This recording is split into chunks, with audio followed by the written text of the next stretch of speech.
Well, welcome everyone to our third part of a three-part series that we've done on trauma and understanding trauma, its effects on the brain, looking at trauma responsive interventions, which were the first two parts of our session.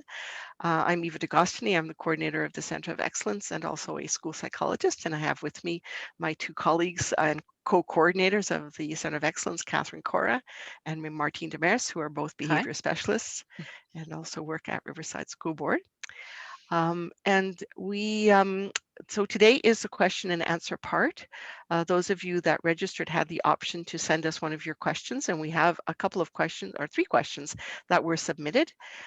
And then we're very happy today to take your questions as we go along. So I think we're just going to start with the three questions. Catherine or Martine, is there anything else we need to be adding in here at this moment? Not at this moment for me.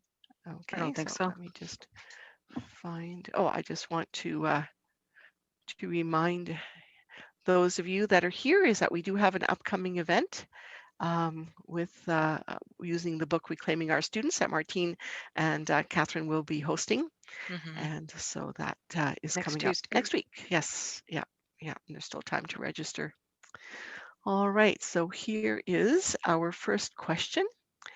And this question comes around nurturing support centers. So have other school boards or schools got teachers on board when a nurturing support center was established? Has there been resistance by classroom teachers and other school personnel to this idea? Some people want these students to have consequences and be punished and not helped.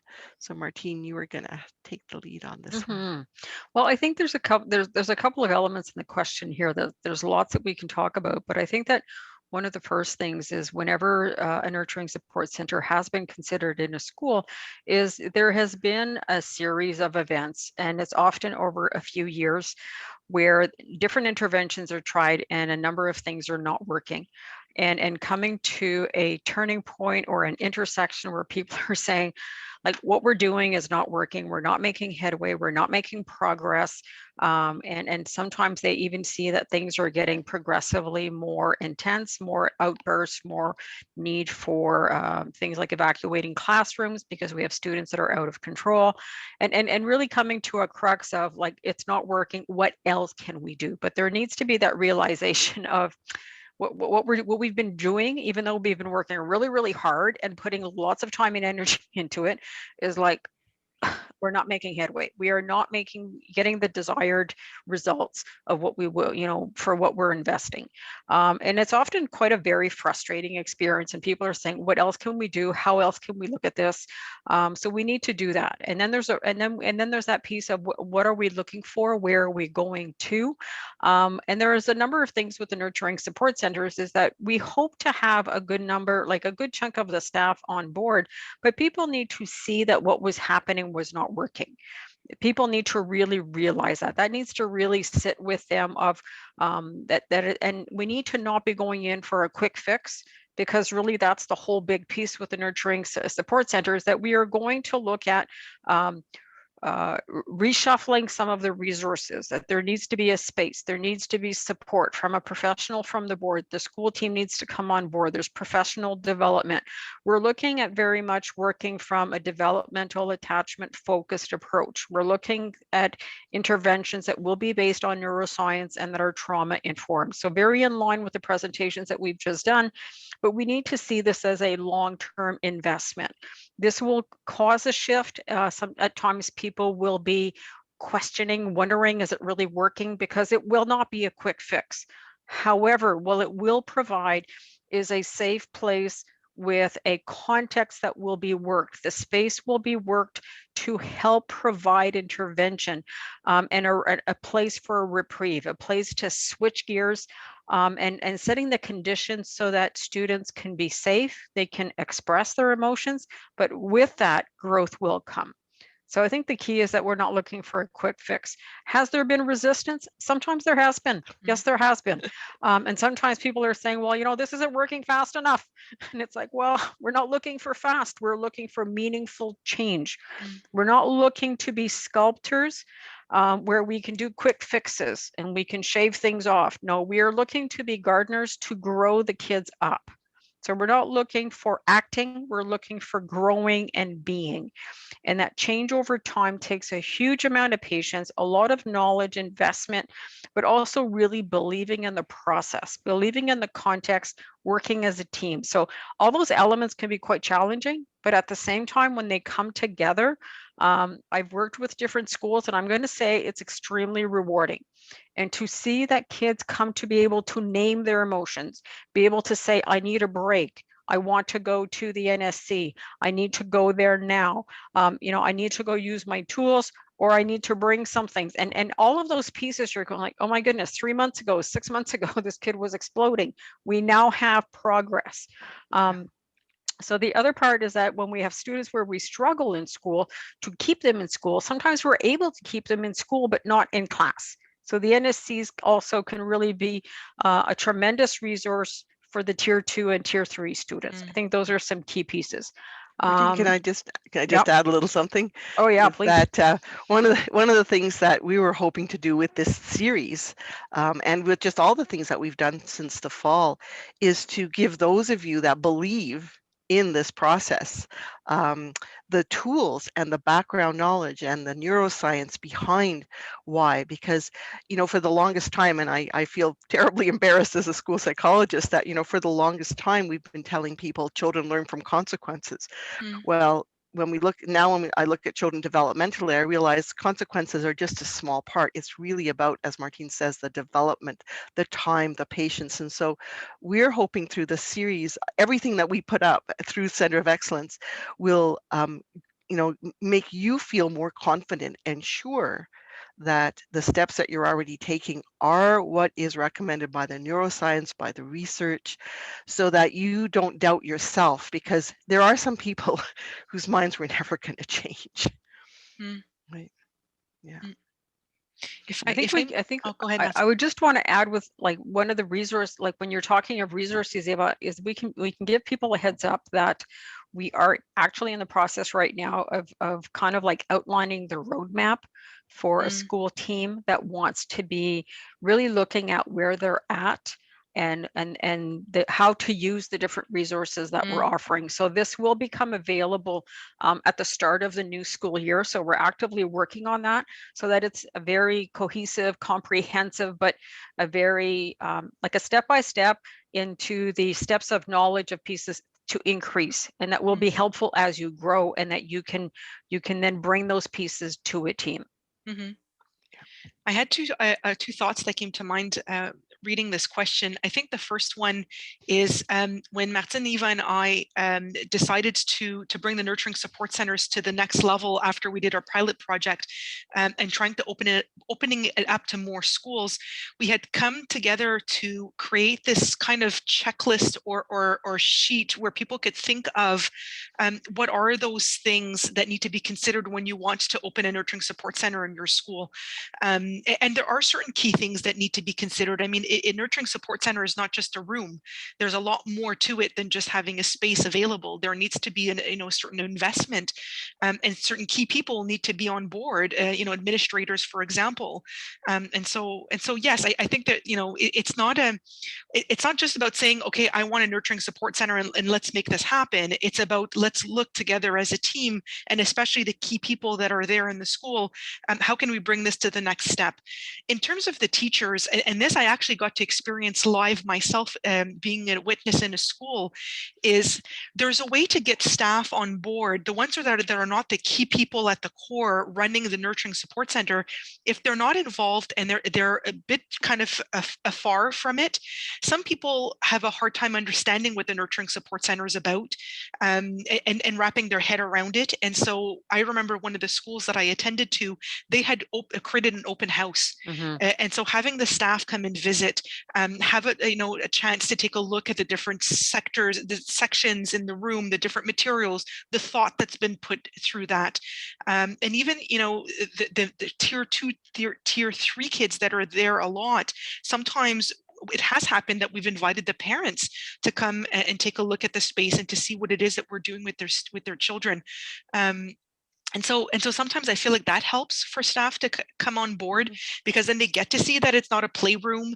We're not there to, to reward the kids, which, with just candy and play. But there's much more to it than that in the Nurturing Support Center. Yeah, and so those are the two thoughts that came to mind. Yeah, I think that was key, Catherine, because when we did the open houses, it helped break down some of the barriers, the defenses that people had. And part of it was really sharing our eyes with how the room was set up, why it was set up in a certain way, what were the materials there. And I could see how different staff members came to understand that what was there was intervention material and not just stuff or Right. games or seen as fluff and a reward. No, there were meaningful pieces. Everything that is brought into the room is there with a purpose in mind. And to the kids, if they see it, some of that as games and just fun, cool, great, because that's exactly what we want. We don't want their defenses up more than what they already are, and they have a need to be there. But the more that we can make it enjoyable, then it makes it easier to get to being able to have meaningful intervention with them. Yeah. So I'm just gonna. I was just gonna finish. And there are times where some people will still think that even though you're doing everything you're doing, that they will still think that they should be consequences. And sometimes, depending on what the behaviors are and how intense things are, sometimes there will be consequences. But that will come from the administrator, who needs to provide that for social justice and safety, and to give a clear message that we're keeping everybody safe. But we understand clearly that that's not what's going to help them grow. But sometimes for social justice, that does need to happen in a school. And some people will believe that that will make more of a difference. We can't shift everybody. And sometimes it's when they see the shift in the kids over time that they start to soften and kind of come and ask more questions or look at you differently, or, kind of start to think that maybe this whole thing is making a difference, but it's okay. They keep us on our toes.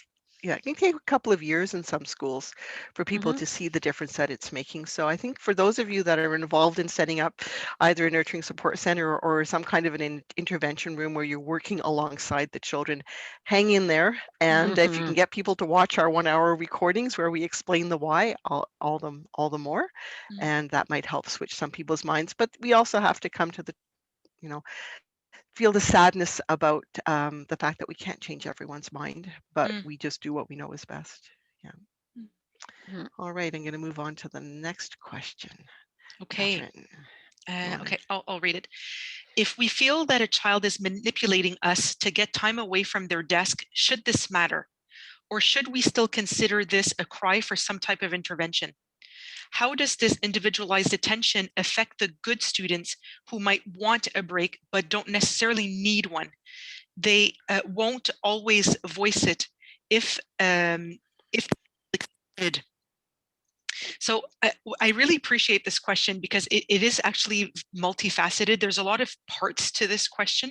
So perhaps I'll kind of divide it into a few different sections.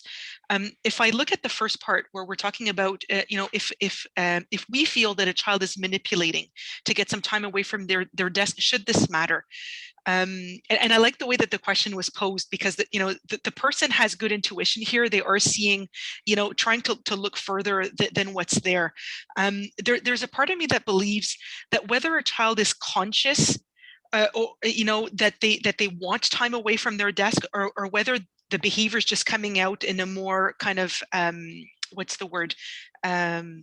Spontaneous? Yeah, spontaneous way. To me, there's a need there underneath, no matter what.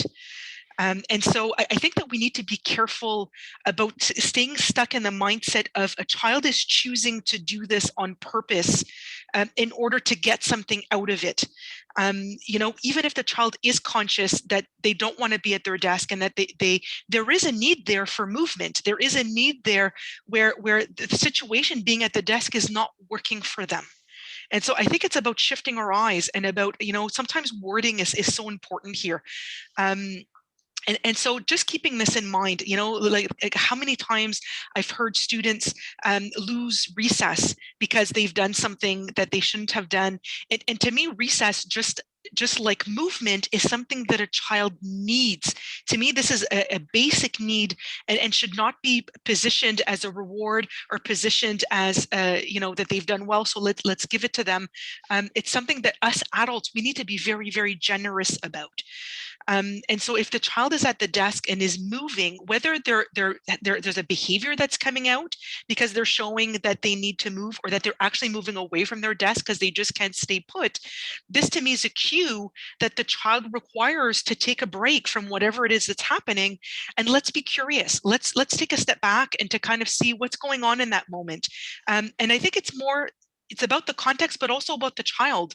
Like this question is very generic. It's hard for me to know how old this child is. Are we talking about a pre-K or a K child? This would be a very different situation than a high school child, or a grade 6 student.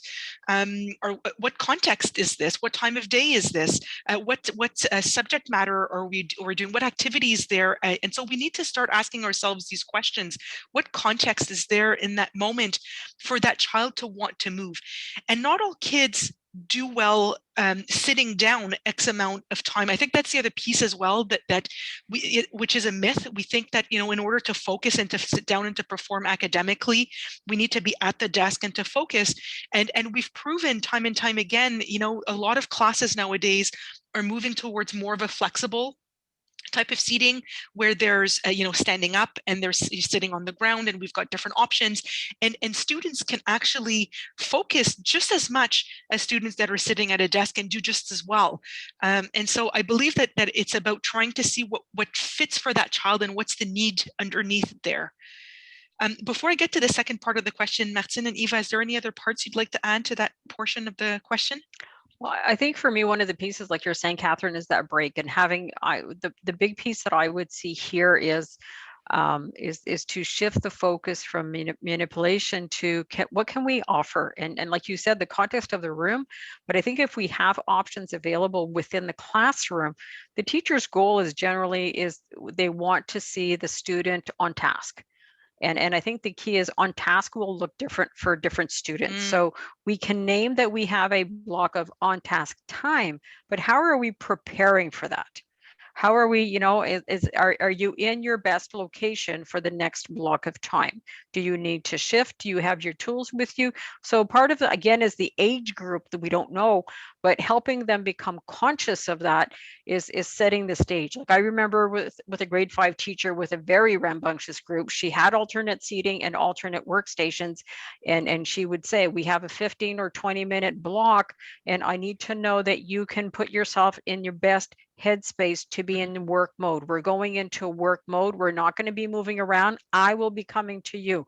You have 3 minutes to get yourself ready to be in position, ready for work mode. And you would get a 3 minutes of like, but they were picking up their tools. They were going where they needed to go. Some of them were at the window ledge. Some of them were on an ironing board. Some were on a pedal cycle. Some were standing up. Others were like flat on the ground on a yoga mat.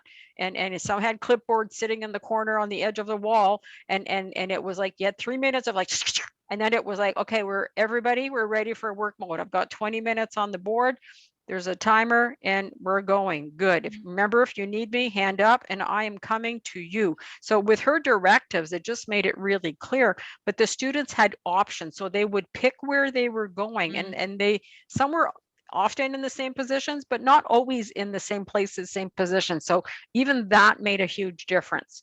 So then you wouldn't perceive manipulation because there's an element of choice there. So I think that could be a key piece here. So for the second part of the question, talking about giving individualized attention to a student and how that would be perceived to the other students. And I think the first thing that comes to mind for me is fair isn't necessarily equal. And how each student have different needs. We presented on this many times and talking about the pyramid and the different tiers, and how you've got all of the students, and then you've got certain selected students who have more challenges, and then you've got the top 5% of those students who have even the most challenges.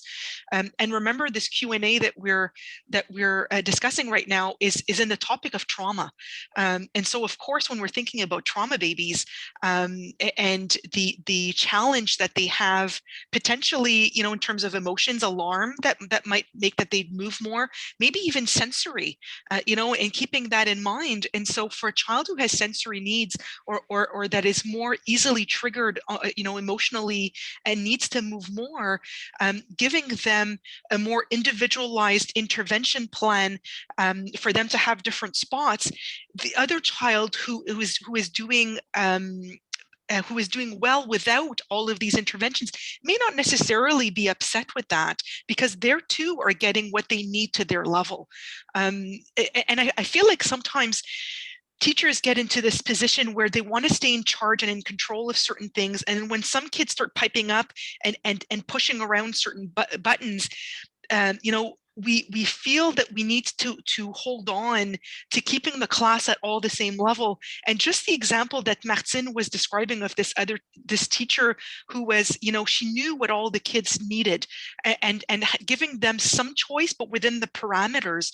There's a way for an adult to stay in the lead. In a situation like this, even if the child is pushing the envelope, and to answer to the needs, even if the other kids are not getting the same type of intervention. Another good example that goes in the same vein as this would be the designated area in the classroom. It's not all kids in the class that will go to the designated area. It is those who need it that will go to that place. Same thing with the nurturing support center.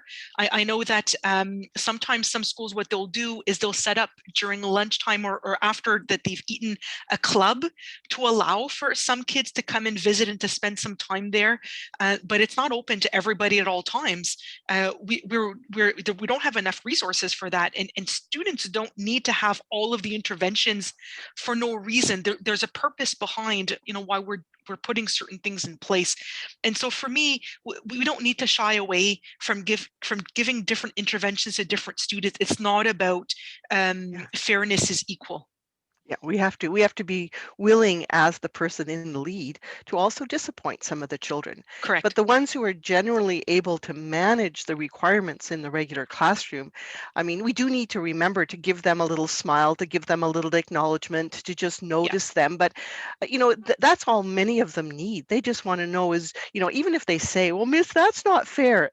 It's not that they want you to make it fair. They just want to know, did you notice that I think it's not fair? And we go, yeah, I know, honey, I know. But you'll get through this. It's all right. And many of them just want the acknowledgement. Again, I wrote an article about coming alongside. We don't have to give kids what they think they want, but we do need to give them what they need. And what they need is an acknowledgement from an adult. We appreciate their cooperation. Many of the kids, I've had a lot of kids say, I know, Miss, I know he needs more help. I know, they know more about what's going on in kids' lives than we do. And they often and they appreciate that we're helping every kid in the class. But it's a challenge, it's a huge challenge. And as a person who doesn't work in a classroom every day, hats off to all of you for figuring out how to make things fair, even if they can't be equal. Absolutely. And just on that note, I know you've at the beginning of the presentation, you talked about how we lead matters, the presentation that Martine and I are doing next week on Tuesday. I just wanted to repeat it again at this point, because I do feel that this question also poses into that. How do we lead in a situation where we feel that a child is pushing the envelope, and for us to feel like we're still in charge of the situation, even though we're not in control of that student. Anyway, if you want to know more about that, join us next week. Yeah. Great. So I'm going to go to the next question. And this one is high school. So thank you very much to the person who wrote it. I work with many trauma victims at the high school level. What specific interventions are recommended for students aged 8 to 14? Well, I think that, or 14 to 18, sorry. I think that when we're dealing with high school students, obviously they're at a slightly different developmental level. Sadly, by the time they get, and I believe that this is a special needs high school for children for students who have experienced a lot of difficulty functioning in the regular school system. And so they are, first of all, we have to acknowledge that by the time you've kind of made it through the system and gotten into a special school or a special classroom, you probably are a victim of trauma. And so again, we need to hold that in our mind, even though the behaviors can be quite upsetting and seem quite irresponsible and seem, and chronic, and they're going to be chronic, that we actually do understand that this is coming from something that has happened to these students, and their brain chemistry has been altered. They're much more reactive. They don't have that prefrontal cortex that we expect to be able to be functioning somewhat in the teenage years, although again, even normal teenagers have a disruption in the development of that part of the brain. So one of the things that I think, again, we always need to hold in mind with our teens especially, is to constantly remember that if they are attached to an adult, that we can guide them. As a mature person, we can guide them. So all of our interventions, we need to remember, am I looking like a person that this young person is going to come to when they have difficulty? And I'm actually experiencing in my own life, a family situation with two teenage girls, ages 14 and 15, who've had sadly experienced domestic abuse. And they talk to me about what it feels like, and just the difference that it makes when an adult, when one of them is particularly, she can talk about how it feels when her sympathetic nervous system is overreacting, and she says, I feel like I can't breathe, and I tell the teacher I have to leave the classroom, and what a difference it makes when the teacher says, go ahead, honey, and lets her deal with what she has to deal with, rather than giving her the impression that what she's experiencing isn't valid. So I think that's a really big one.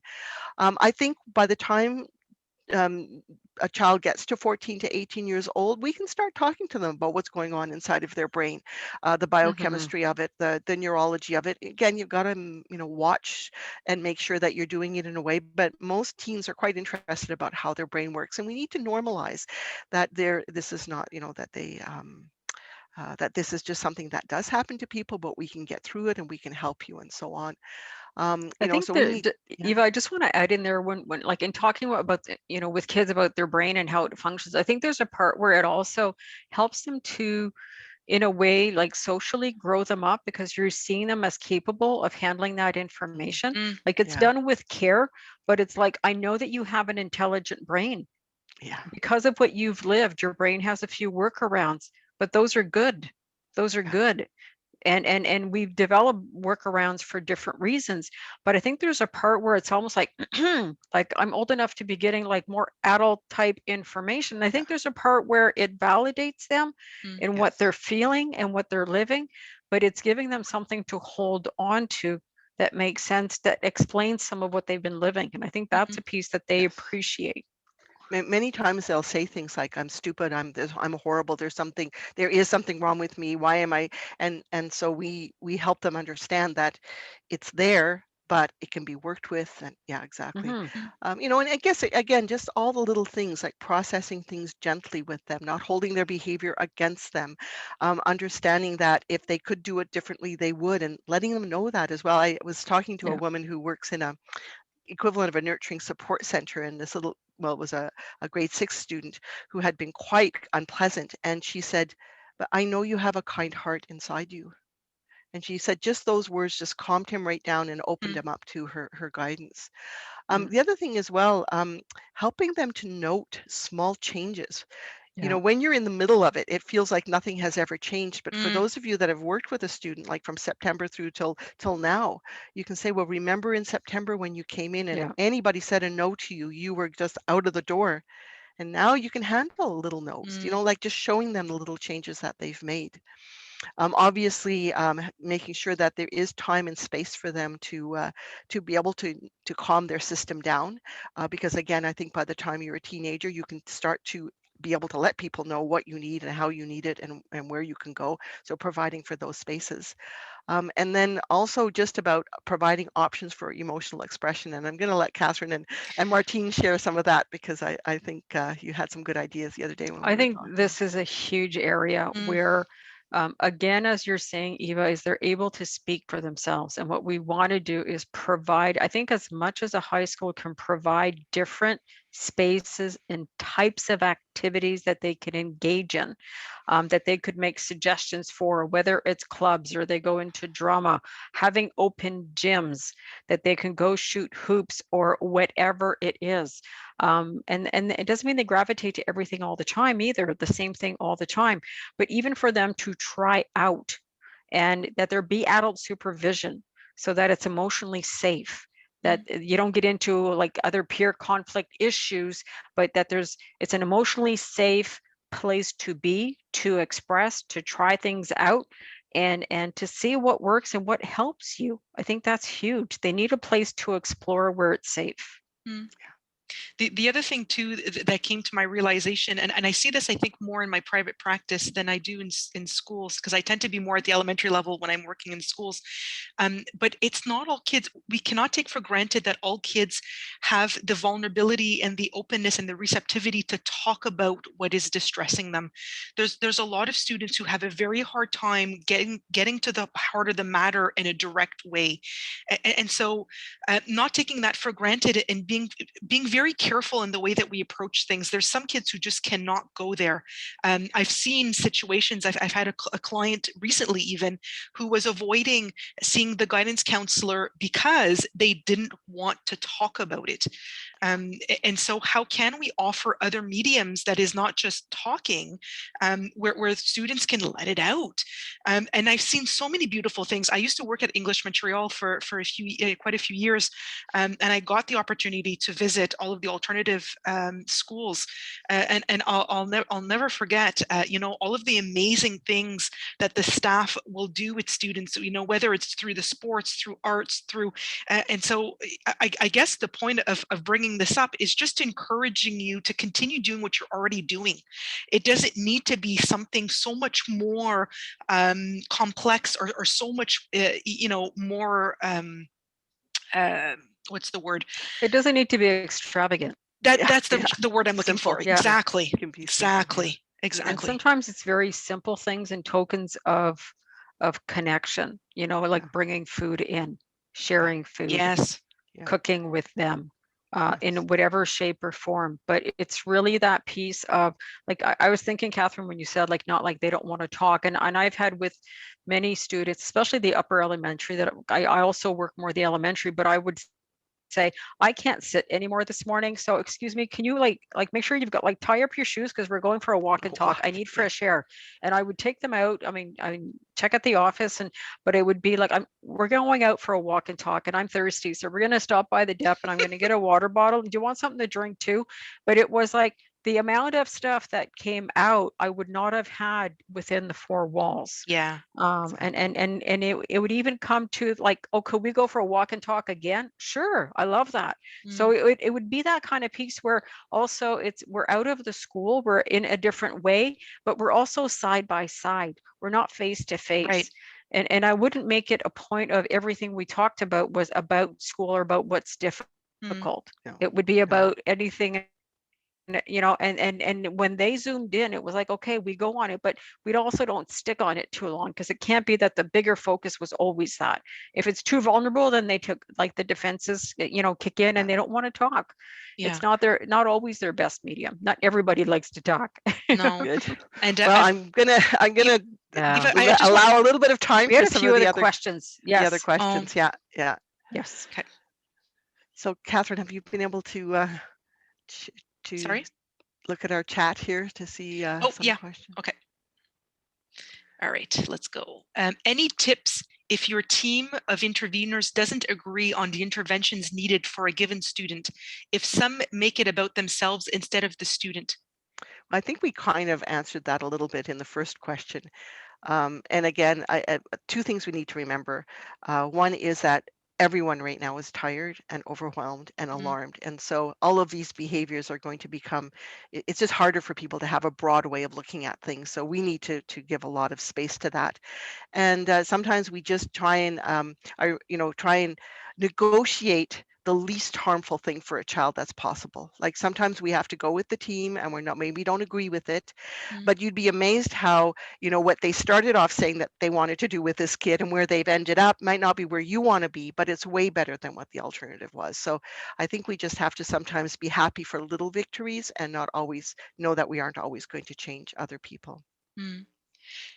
Is it necessary to I've have? also seen sometimes where people, I just want to add a small something there. I've also had where sometimes, like if somebody was feeling very negative or like really wanted a consequence, it was that they were really struggling with that student. And to say, when you're having a hard time, can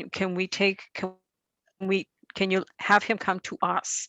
Yeah. And they're like really? And that relief of like, well, yes, let's pass the baton, share the weight, be like pass it on to the team. We're not expecting you to hold on for like the whole of it. And there are times where like if a student has been like really negative and derogatory and it's really hard for that adult to find the soft space to maintain, sometimes they need some distance from that student and to say like, pass the baton, let us help. So it depends what the circumstances are, but sometimes where it's just been like, let us have him. Or when he comes, then we finish the day, like the afternoon with him. We hold on to him till the end of the day and we get him to the buses. So the teacher gets a reprieve. And just those things sometimes have really helped to shift somebody's way of thinking and how perceiving the situation. Exactly. Yeah, I've seen that work well. Is it necessary to have the entire history of a student to choose the best interventions for them? Most parents I deal with reveal very little about their child's past or present traumas. Well, for me, it's the child's behavior that's speaking to us. So I often, as a psychologist, I'm very curious about what it could be. But when I see a child who's chronically in meltdowns and tantrums or whatever, I just say, okay, there's something very big going on for that child. And I don't need to know what it is. I just need to help the child. Because eventually it'll come out. It's amazing how eventually it will come out. But you don't even need to know all the details. What's sad is when you do get the details. I remember one little girl, for years we were dealing with her. We knew nothing about what was happening in her family. And like 3 years later, she admitted that she had been sexually abused for years. We never knew that. But boy, her behavior told us we need to deal with her carefully.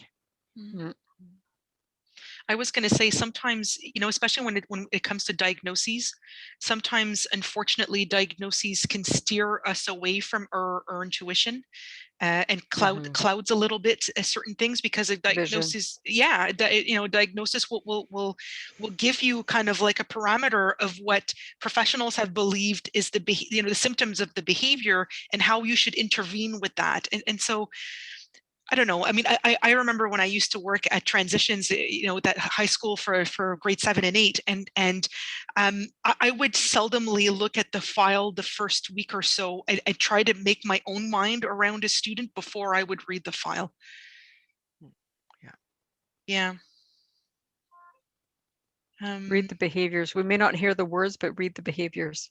Yeah. Yeah, the child will tell us. Oh, And it could be, something as simple as they are a highly sensitive child and being on the bus for an hour is too much for them. It might not be a trauma situation, it just might be circumstances. Yeah.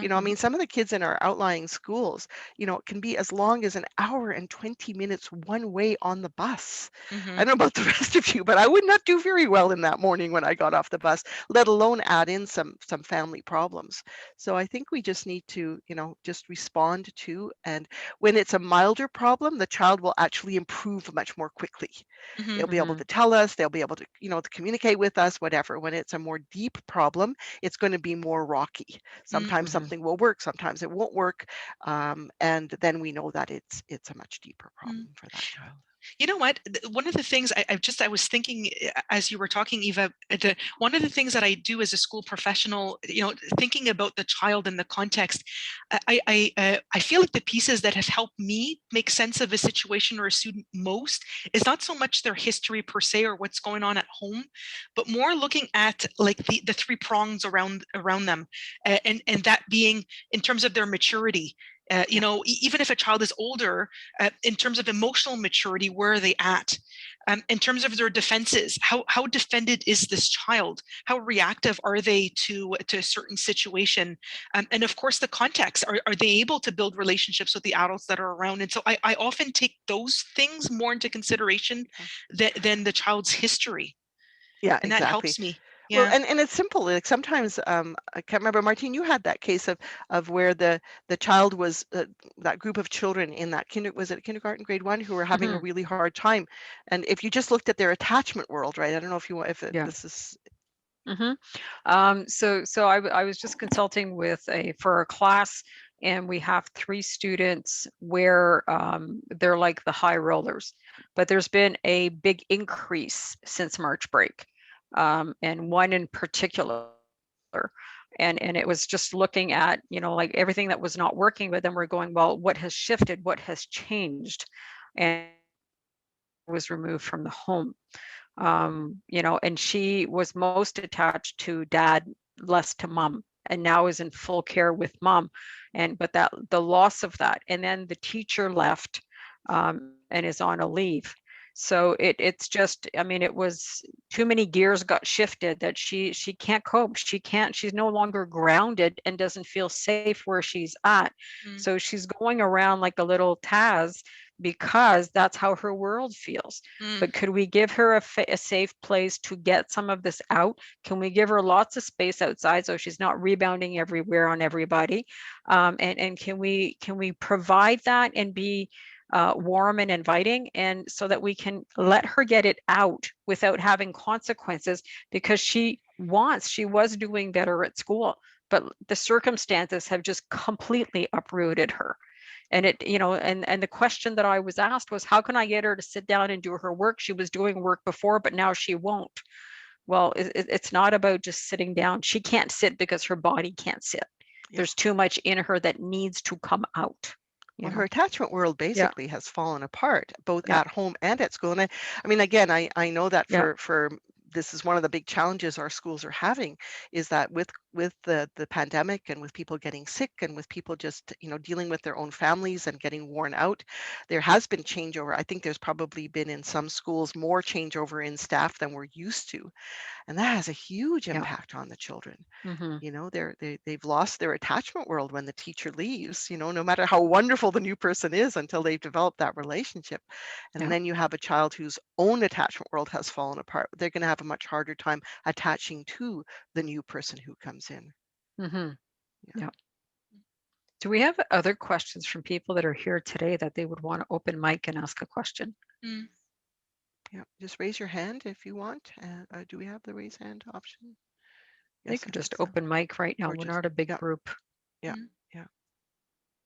We'd love to hear your voice. Mm-hmm. Because as you can see, we can talk it through, no problem. We can talk and fill the whole time, but we do want to address more of yours if you have more Have questions. we said anything that you're wondering about? Now's the time.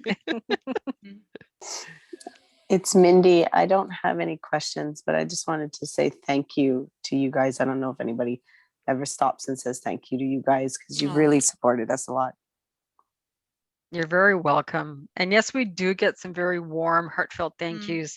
And it's sometimes there are times where and this is the same for like with teachers, Mindy, you know, where you do a number of things and you don't always know that you've actually just how much you've hit the mark for some people.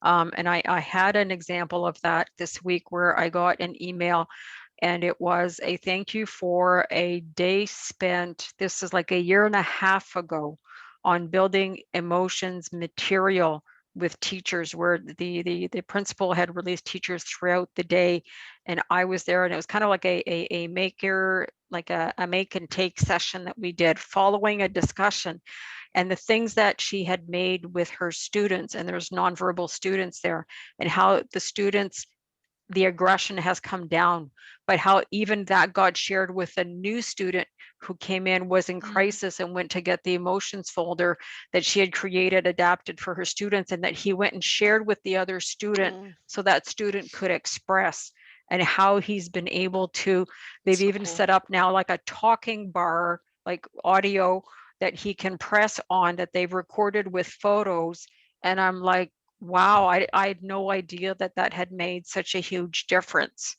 Wow. And so yeah, sometimes we get surprises like that, but it's always, I mean, it's always nice, but sometimes you put out a lot and we get things spontaneously, but sometimes you get like, just wanted to let you know, and like, you know, in your email, like it's, we get lots of like 911 need help, but you know, and those are great too, because we're like, okay, step in and help, but it's really nice to hear some of those other pieces too.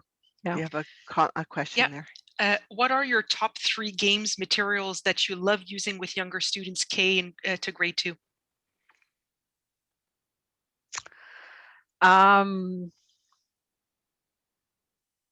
Outdoor stuff, I would go with chalk, bubbles, and hula hoops. You get lots of movement, spontaneity, fun. You can use space and they can be creative. Those would be some of my 3 outdoor things.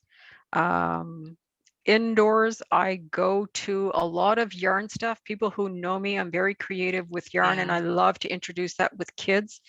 Anything to build, I'm like top Lego fan.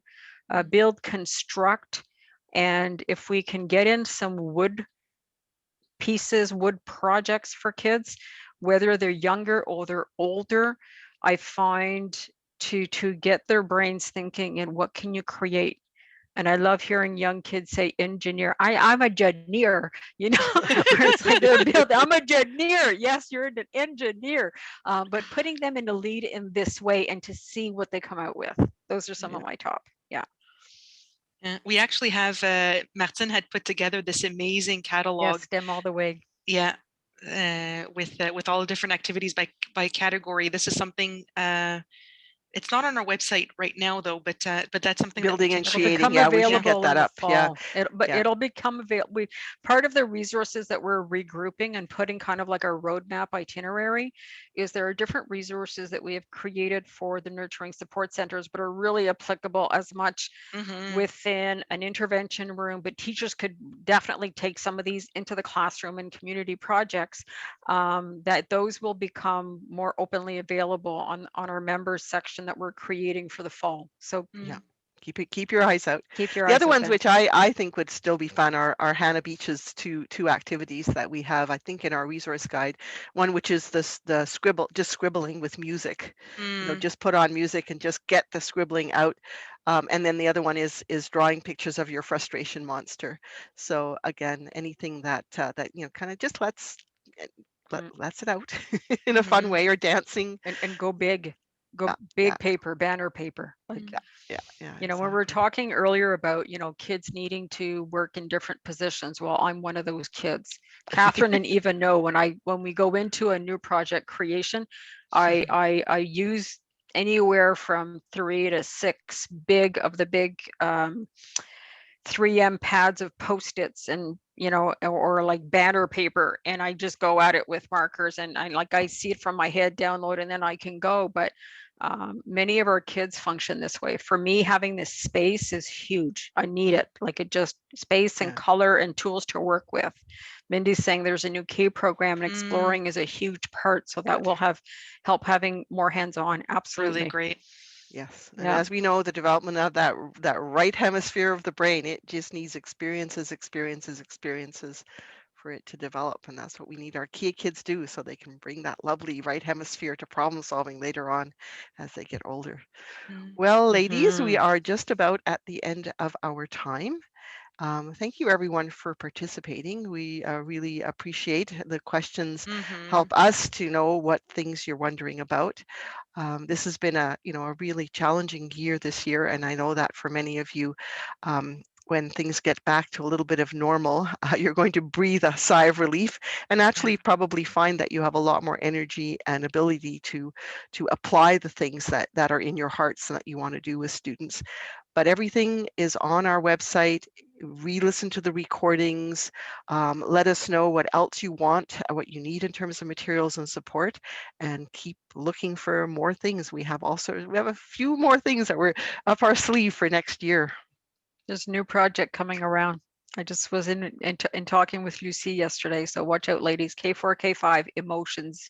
Oh, Yay. good. Yes. Woohoo. I And had Mindy, a- I might be pulling you in on that. oh, Your name. okay. I brainstormed your name. Watch out. Oh, my ears were ringing. That's why. Yep.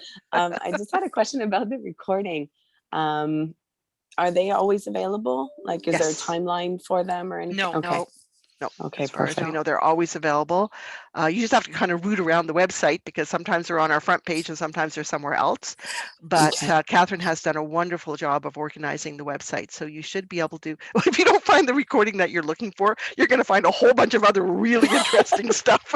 You'll see. Perfect. You'll see Mindy in there's a upper menu is called themes, and Mhm. underneath the sub menu it says trauma, and so Okay. they're there. Perfect. Thank you again so much, Yes, of guys. course. You're very welcome. We'll talk soon. Great. Mhm. All right, I'm going to stop the So thank you so recording, I think. much. Yes.